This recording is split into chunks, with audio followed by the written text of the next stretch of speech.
الحمد للہ رب العالمین والصلاة والسلام علی رسولہ الکریم اعوذ باللہ من الشیطان الرجیم بسم اللہ الرحمن الرحیم ونفس وما سواها فألهمها فجورها وتقواها قد افلح من زکاها وقد خاب من دساها۔ برادران اسلام، انسان کے بدن پر جب میل جمتا ہے تو طبیعت پر وزن ہو جاتا ہے۔ کپڑے میلے ہیں، بدن میلا ہے، جب تک وہ غسل نہیں کرتا ہے اور اپنے کپڑے اور بدن سے میل دور نہیں کرتا ہے، بے چین بے چین رہتا ہے۔ تو جیسے بدن کا میل ہے، اسی طرح اللہ تعالیٰ نے قرآن کریم میں فرمایا کہ اس کی روح کو بھی میل لگ جاتا ہے، اور وہ میل گناہوں کا ہے۔ جیسے آدمی کا بدن ہفتے میں غسل نہ کرے تو میل میں بے چین، اس کو صاف کرے تو اچھا لگتا ہے۔ تو آدمی توبہ سے، رمضان سے، قرآن کی تلاوت سے اپنے نفس کے میل کو بھی صاف کرے۔ دیکھو اللہ نے فرمایا وَنَفْسِ وَمَا سَوَّاهَا فَأَلْهَمَهَا فُجُورَهَا وَتَقْوَاهَا قد افلح من زکاها وقد خاب من دساها۔ اللہ نے قسم کھائی، 7 قسمیں کھائی، اللہ قسم کھاتا ہے، اور 7 قسم کھانے کے بعد یوں فرمایا کہ میں نے نفس بنایا، اور پھر فرمایا اس میں نیکی کی صلاحیت بھی ہے، برائی کی صلاحیت بھی ہے، لیکن میل چڑھا، گناہوں کا میل چڑھا۔ قد افلح من زکاها، جس آدمی نے مرنے سے پہلے میل کو صاف کیا، اللہ کے پاس جانے سے پہلے، قبر میں اتارنے سے پہلے، آدمی مر جاتا ہے تو اس کے کفن کو داغ بھی نہیں لگنے دیتے، دفن کرتے وقت مٹی پر کوئی چمپل لے کے کھڑا ہے تو بھی ہٹاتے ہیں۔ تو یہ کیا، یہ تو 5 منٹ کا وقت ہے، وہ وقت گیا۔ انسان دنیا کی لذت کے حاصل کرنے میں اپنی ساری طاقت لگا دیتا ہے، لیکن دنیا جو ہے وہ حاصل کرنے کی چیز ہے، لیکن حاصل ہوتا نہیں۔ بادشاہ سے لے کر نیچے تک جتنے ہیں 10 منٹ سوچے کہ میں نے پوری زندگی کھڑی مزہ کے لیے محنت کی تو وہ مزہ ملی کہ نہیں ملی؟ نہیں ملی ہوگی۔ ہر کباب میں ہڈی ہے، ہر کباب میں ہڈی ہے، اس لیے کہ دنیا ادھوری ہے، دنیا ناقص ہے، آخرت کامل ہے۔ یہاں لذت کی طلب تو ہوگی لیکن حصول نہیں ہوگا۔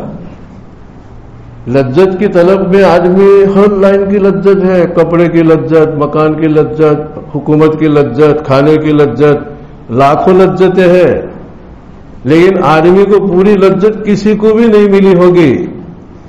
ایک آدمی سمجھتا ہے کہ میں نے پوری لذت حاصل کی، بھی سوچتا ہے تو یوں سمجھتا ہے کہ نہیں، ذمہ داری ملی، اس کو سنبھالنے کی، اس کو سنبھالنے کی ذمہ داری ملی، لذت تو مجھے ملے ہی نہیں۔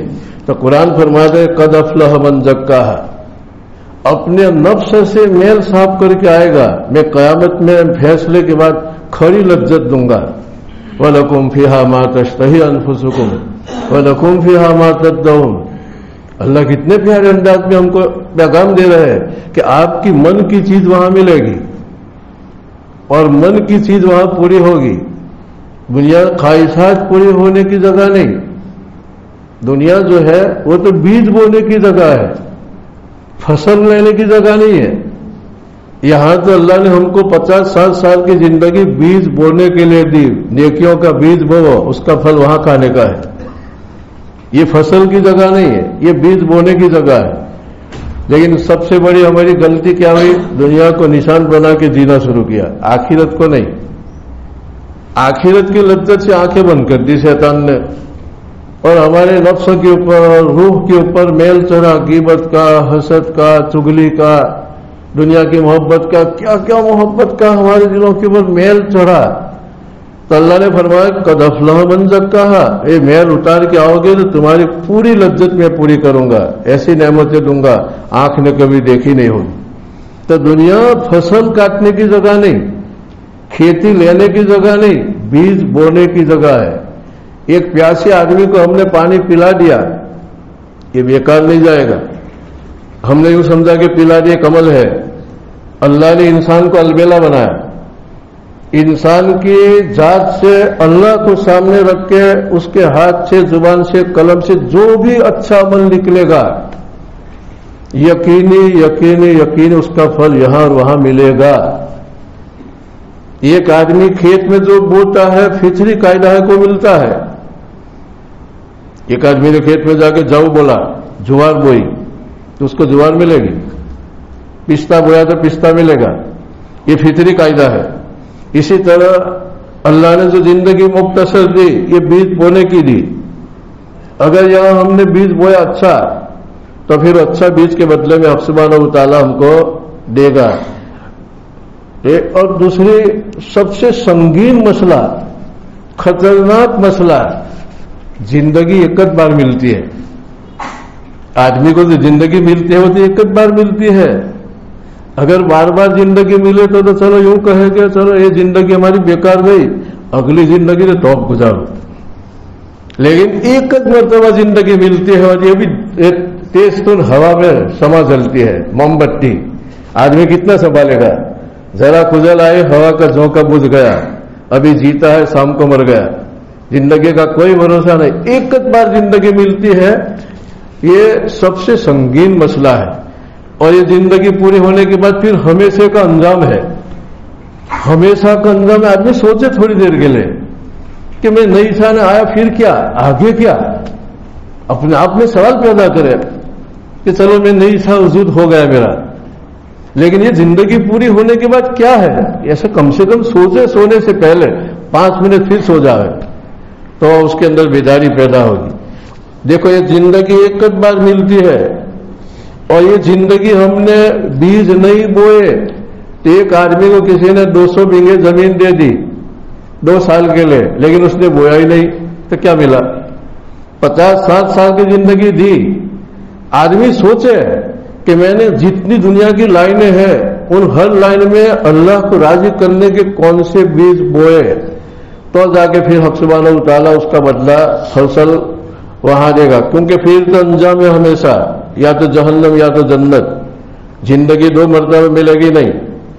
خیر تو میں یوں کہہ رہا تھا کہ جیسے بدن کو میل لگتا ہے، کپڑے کو میل لگتا ہے، اسی طرح انسان کی روح کو میل لگتا ہے، وہ اللہ کہتا ہے قد افلح من زکاہا وقد خاب من دساہا۔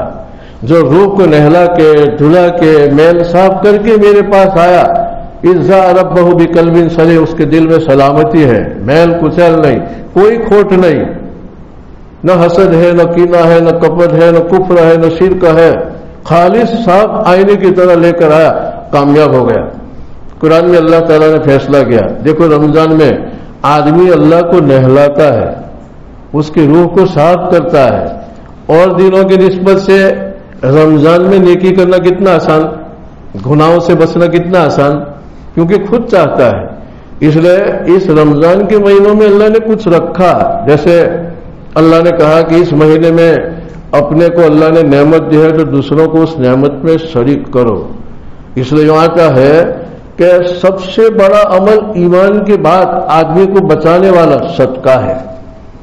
نبی پاک صاحب کی حدیث ہے کہ مرنے کے بعد آدمی دائیں طرف یوں دیکھے گا تو اپنا عمل دیکھے گا، بائیں طرف دیکھے گا تو اپنا عمل دیکھے گا، سامنے منہ اٹھائے گا تو جب تک تیاگ ہوگی۔ یہ اللہ کے رسول فرما رہے۔ اس کے بعد آپ علیہ السلام نے فرمایا اتقوا النار ولو بشق تمر، اس جہنم کی آگ سے ایمان کے بعد کسی عمل سے بچنا ہو تو صدقہ کرنا، کچھ نہ ہو تو ایک دانہ کھجور کسی کو دے دو۔ دیکھو آپ علیہ السلام نے کتنی جاندار بات، بخاری شریف کی روایت ہے، بخاری شریف کی، ایک یوں آتا ہے کہ ایک تھوڑا سا صدقہ 70 سے زیادہ یعنی 70 سے زیادہ آنے والی مصیبتوں کے گیٹ لاک کر دیتا ہے۔ اللہ کو راضی کرنے کے لیے آدمی صدقہ دیتا ہے تو مصیبتوں کے تو کتنے دروازے ہیں، لائنیں جتنی زندگی ہر لائن کا گیٹ کھلا ہے مصیبتوں کی آمد کے لیے، اللہ کو راضی کرنے کے لیے، اس لیے نہیں کہ لوگ مجھے سخی کہیں ورنہ تو اپاری ہوگی، نعمت کے بجائے مصیبت ملے گی، صرف ابتغاء لوجہ اللہ۔ قرآن نے فرمایا کہ جو لوگ خرچ کرتے ہیں تثبیتا من انفسہم و ابتغاء لوجہ اللہ، اللہ کو راضی کرنے کے لیے روح کو اور ذات کو مضبوط کرنے کے لیے اندر کی مشین کو، تو پھر اللہ نے فرمایا کہ ان کو میں چھپر توڑ کے دوں گا، یہاں بھی نہیں آخرت میں بھی۔ ایک تھوڑا صدقہ کوئی جانے نہ، صرف اللہ کو راضی کرنے کے لیے دیتا ہے، اس کی طاقت اتنی بڑی ہے۔ اس آج کے ٹیکنالوجی کے زمانے میں یہ سمجھنا بہت آسان ہے، وقت نہیں ورنہ پتا تھا کہ وہ کس طرح آسان ہے۔ تو 70 سے زیادہ مصیبتوں کے گیٹ لاک کر دیتا ہے، وہ مصیبتیں آنے والی۔ آپ علیہ السلام نے فرمایا کہ بادروا بالصدقہ فإن البلاء لا يتخطى الصدقہ، زندگی دی ہے اللہ نے نعمت دی ہے تو تھوڑا اللہ کو راضی کرنے کے لیے غریب مسکین یتیم کو دے دینا، آنے والی بلا لا یتخطى صدقہ، تمہاری صدقے کی آخری دیوار کو پھلانگ کے تمہارے پاس نہیں آئے گی، واپس جائے گی، ریٹرن جائے گی۔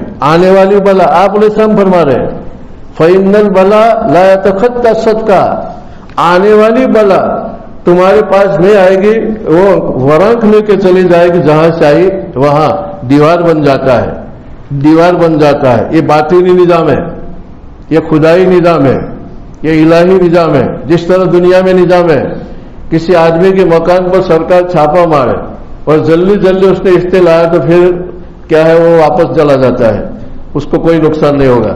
اسی طرح رشتے نظر نہیں آتے کہ کس طرح رشتے آیا۔ اسی طرح حق سبحانہ و تعالیٰ کی طرف سے مصیبتیں طے ہو گئی کہ اس پر اتنی مصیبتیں اس طرح سے ڈالو، لیکن جلدی اس نے صدقہ دے دیا تو رشتے ہو جائے، اس کے اوپر مصیبتیں آئے گی نہیں۔ آخرت کے نظام کو سمجھنا ہو تو دنیا کے نظام کو سمجھ لو۔ اس طرح ایک لمبی حدیث ترمذی شریف میں آتی ہے، اس سے پتہ چلتا ہے کہ آدمی کے ہاتھ سے صرف اللہ کو راضی کرنے کے لیے کوئی عمل نکلتا ہے تو اس میں کتنی زبردست طاقت ہوتی ہے۔ دیکھو ہوا نظر آئی آج تک کسی کو، لیکن اس کی طاقت دنیا نے دیکھی نہیں۔ اگر جنگلوں میں چلے تو جنگل کے جنگل اڑا کے لے جائے۔ اسی طرح عمل نظر نہ آئے، اخلاص نظر نہ آئے، نیت نظر نہ آئے، لیکن اس کی باطنی طاقت کا یقین بنا لو، عقیدہ بنا لو، جیسے اللہ کے ایک ہونے کا عقیدہ بنایا۔ تو اس حدیث میں آتا ہے کہ لما خلق اللہ الارض جعل تمید، حق سبحانہ و تعالیٰ نے وصف بنایا، دھرتی بنائی تو پانی کے اوپر زمین کو رکھا۔ یہ کعبہ شریف جو ہے نا، کعبہ شریف، یہ کعبہ شریف وہاں حق سبحانہ و تعالیٰ نے زمین رکھ کر وہاں سے پھیلائی پانی پر، اس لیے وہ مرکز ہے، مرکز بندو ہے وہ وہاں۔ جیسے روٹی پکانے والا پیڈے کو بیچ میں رکھتا ہے تو پھر پھیلا دیتا ہے تو روٹی پوری ٹپائی پر پھیل گئی، اس طرح اللہ نے یوں، تو پھر زمین ہچکولے لینے لگی، اللہ نے بنائی کو۔ وَخَلَقَ الْجِبَالَ وَقَرَ بِهَا عَلَيْهَا، سبحانہ و تعالیٰ نے پہاڑی نظام بنایا۔ تم پہاڑی علاقوں میں جانا، یہ ہمالیہ کو دیکھو کتنے ہزار فٹ کا اونچائی ہے اور کہاں تک جاتا ہے، ایسی پوری دنیا میں پہاڑوں کے وزن کو رکھ کے اس کا ہلتا بند کر دیا۔ اللہ کی قدرت دیکھو۔ فرشتوں نے، حدیث میں آتا ہے کہ پہاڑوں کو دیکھا تو اللہ کے سامنے انگوش پر ڈنڈا، تعجب سے انگلیاں چباتے چباتے اللہ کے پاس گئے فرشتے، هل من خلقک شیء اشد من الجبال، پروردگار یہ کیا پہاڑ تیری طاقت ہے، کیسا طوفان، کیسا سیلاب، کیسا سونامی، لیکن اپنی جگہ سے ہلتا بھی نہیں، ٹچ بھی نہیں ہوتا، کتنی ٹھوس مخلوق تو نے پیدا کی۔ هل من خلقک شیء اشد من الجبال، اللہ تیرے قدرت میں پہاڑ سے بھی زیادہ طاقتور کوئی چیز نہیں ہوگی ہے۔ حق سبحانہ و تعالیٰ نے فرشتوں کو جواب دیا کہ نام الحدید، جی ہاں، حدیث میں ہے لوہا، لوہا کا اتنا سا ٹکڑا ہوتا ہے، جب وہ مشین پہاڑ پر چلتا ہے تو پہاڑ یوں سر نیچو کر دیتا ہے، اور اتنی طاقتور پہاڑ لوہے کے سامنے چلتے نہیں، ٹکڑے ٹکڑے ٹکڑے کرتا ہے۔ یہ ریلوے کی پٹری کے دو طرف جو ٹکڑے ہیں تاکہ ریل چلے تو اس کی گرد و غبار آنکھوں میں مسافرین کو لگے نا، یہ ٹکڑے، یہ لوہے کے ٹکڑا جو تھا لوہا، اس کی برکت سے پہاڑوں سے لائے۔ تو فرشتوں کو پھر تعجب ہوا، هل من خلقک شیء اشد من الحدید، پروردگار لوہے سے بھی کوئی سخت اور طاقتور چیز ہے؟ اللہ نے کہا کہ جی ہاں، النار، آگ کا شعلہ۔ لوہا چاہے کتنی طاقت دکھائے کسی کے سامنے، لیکن آگ جب اپنی لپٹ میں لیتے ہیں تو اس کو پانی کر دے پگھلا کے، کچھ بھی نہ چلے، اس کو پگھال کے کیا ہے نیست نابود کر دے۔ اللہ کی قدرت کا نظام دیکھو۔ اسی طرح شریعت کا بھی نظام ہے، عقائد کا بھی نظام ہے، اعمال کا بھی نظام ہے، جیسے آنکھوں دیکھی چیز کا نظام اللہ نے بنایا۔ پھر فرشتوں نے پوچھا کہ پروردگار یہ تو ایک سے ایک مخلوق نکل رہی ہے، پوچھنے کے بعد پتہ چلتا ہے حل من خلقک شیء اشد من النار، تیری مخلوق میں پروردگار آگ سے بھی زیادہ کوئی طاقت والی اور رعب دکھانے والی اور ٹھوس بنانے والی ہے کوئی مخلوق؟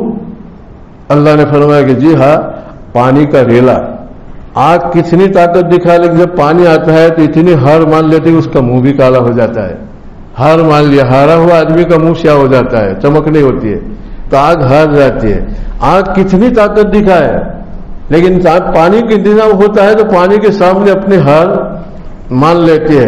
جب سمندروں میں موجیں اٹھتی ہیں تو یوں لگتا ہے کہ زمین کو نگل لے گی، کتنی بڑی طاقت پانی۔ جب سیلاب آتا ہے تو کسی کی طاقت کا چلتا نہیں۔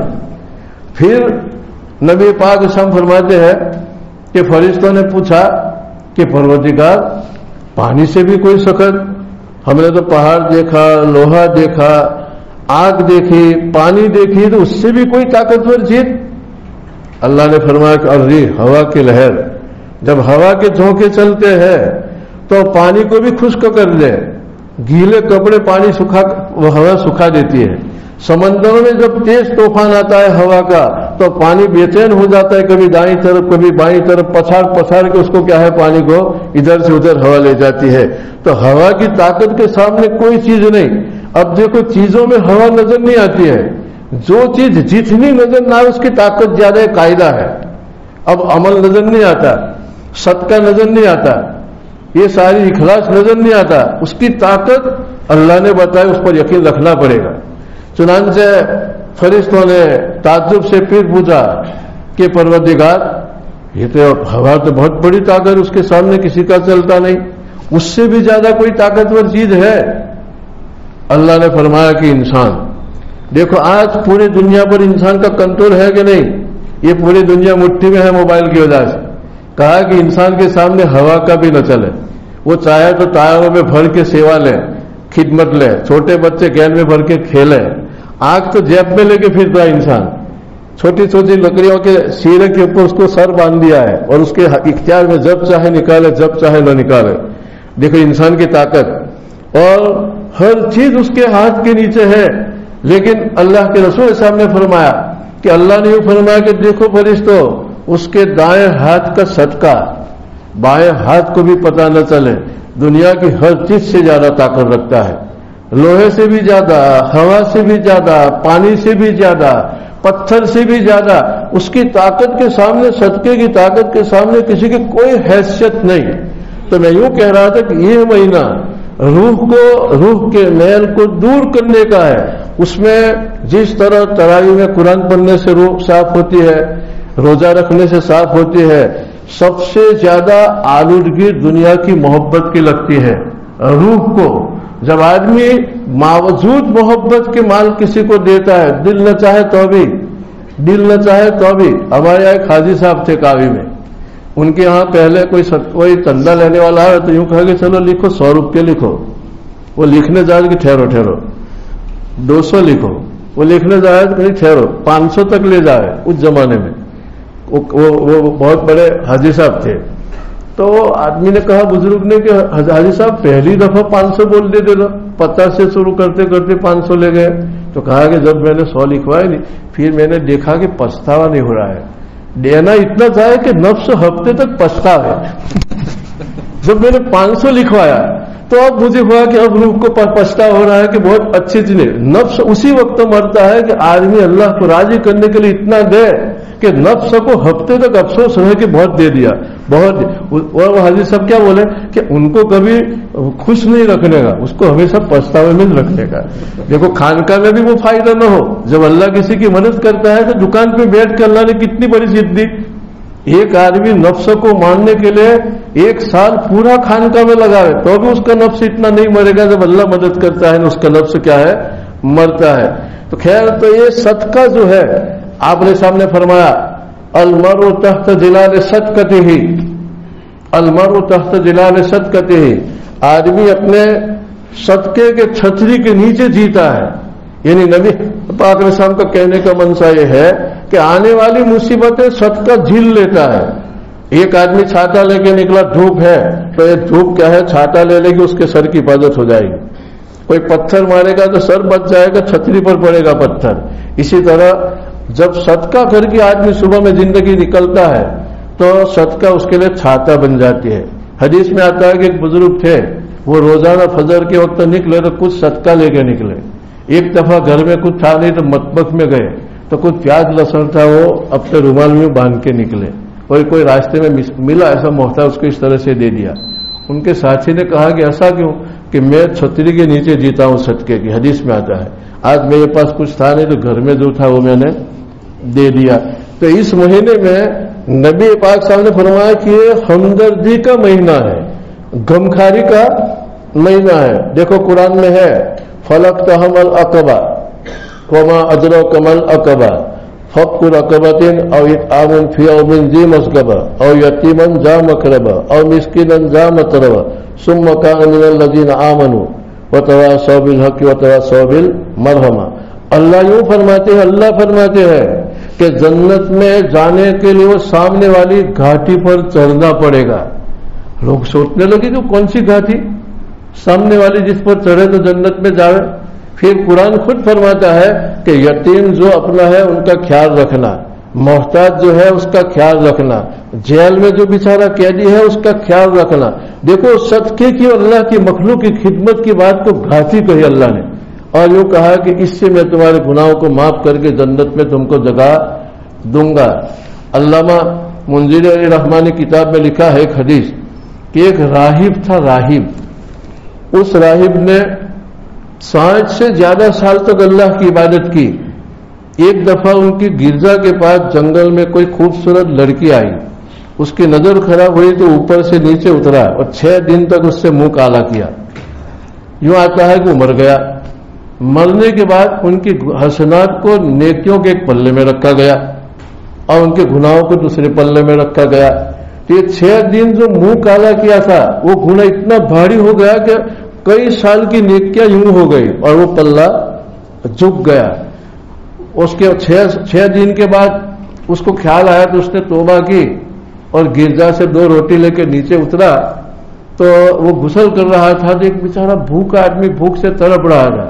تو اس نے غسل کرتے کرتے اپنی روٹیوں کی طرف اشارہ کیا، یہ 2 روٹی کھا لے.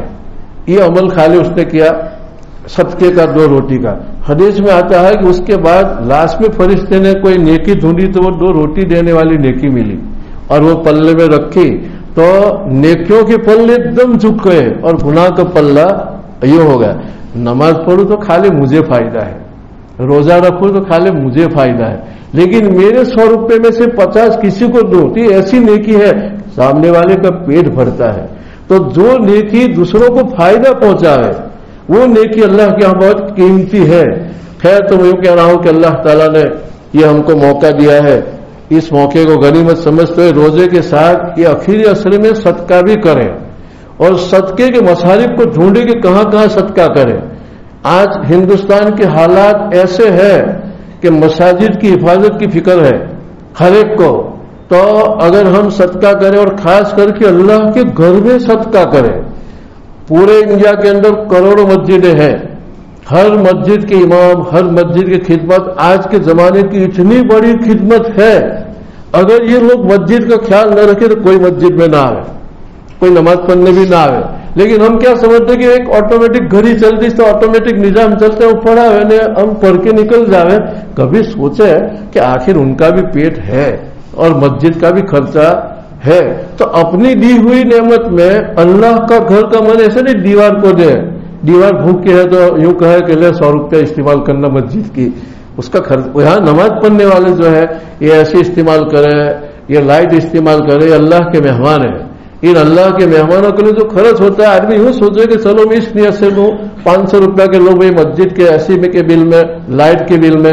اور جو 12 مہینہ خدمت کرتے ہیں مسجد کے خادم اور امام، تو وہ چاہے اپنے اخلاقی اپنا فریضہ ہے کہ ان کا بھی ہم خیال رکھیں اور اس مت سے ہم یوں دیں تو حق سبحانہ و تعالیٰ کا سب سے اعلیٰ درجے کا مصرف ہے جیسے اسلام کی بقا ہے. مذہب کا بقا ہے. اس لیے یہاں سے ہماری غفلت نہ ہو. اگر غفلت ہوگی تو اللہ چھین کے ایسی قوم کو مسجدیں دے دیں گے جو دریادل ہوگی, جو دریادل ہوگی. اللہ میاں سے کسی کو رشتہ نہیں. یستبدل قوما غیرکم لا یکونوا امثالکم. اللہ یوں فرماتے کہ میرے شاعر اللہ کی تم نے خیال نہیں رکھا. وَمَن يُعَظِّمْ شَعَائِرَ اللَّهِ فَإِنَّهَا مِن تَقْوَى الْقُلُوبِ. یہ میں قرآن کی بات کرتا ہوں, اپنی طرف سے یہ بات نہیں کر رہا ہوں. اللہ نے فرمایا کہ جو میرے شاعر ہے, شاعر مانے مسجد ہے, قرآن ہے, امام ہے, عالم ہے, اگر اس کی تم نے ناقدری کی یا قدر کی فَإِنَّهَا مِن تَقْوَى الْقُلُوبِ, یہ دلیل ہے کہ تمہارے دل میں اسلام کی روشنی ہے, تمہارے دل میں اسلام کی عظمت ہے. اور اگر الیاذ باللہ نفرت آئی مسجدوں کی, اماموں کی, خادموں کی, تو ایک بسنے کی چیز ہے. نوع من النفاق, ایک قسم کا نفاق کا اندھیرا ہے. قرآن کہتا ہے, قرآن نے تعظیم کی کیا ہے ہم کو. یہ تو تعظیم مطلب یہ نہیں کہ آئے تو کھا لے آؤ بے ہو کہ ہم 140 ان کی ضروریات کا بھی ہم خیال رکھیں. اللہ تعالیٰ ان باتوں پر عمل کرنے کی ہم سب کو توفیق عطا فرمائے.